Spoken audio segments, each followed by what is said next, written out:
ओकी वादळांत शेकवाल्यांच्या धंद्याक जो मार बसला, तांच्या शेकांची जी नासधूस जाल्या तांकां सरकारान 15 ते 20 दिसां भितर मदतीचो हात दिवचो म्हण मागणी शेकधनी संघटनेचो अध्यक्ष क्रूज कार्दोझो हाणें केल्या.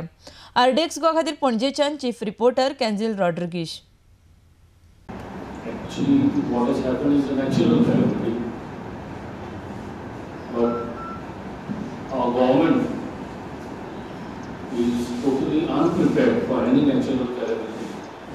We didn't see a single police. Forget about it. If there is some flood situation, if there is some dangerous situation, maybe the army is called in, or maybe the navy is called in to help somewhere. Or every state has got a disaster management committee in place or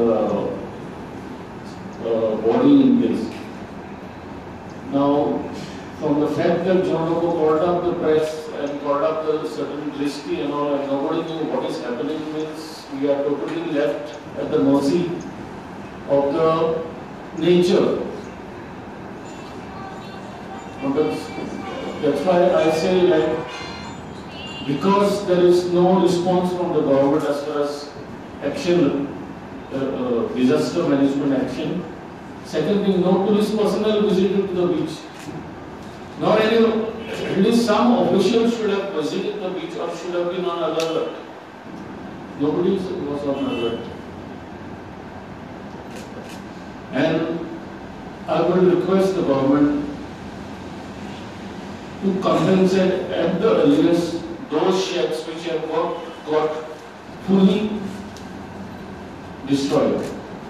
Janchi koi shekar total damage zala त्यांका request करता on priority basis त्यांका धावपाक शेकां उबी करपाक त्यांका आधार दिवचो. इतलेच म्हणून आमकां लोकांचे नाका कोण टॅक्स पे करता तांकाय नाका त्यांचे नाका आमचेच पयशे म्हणून आमकां. How serious is this issue of subletting?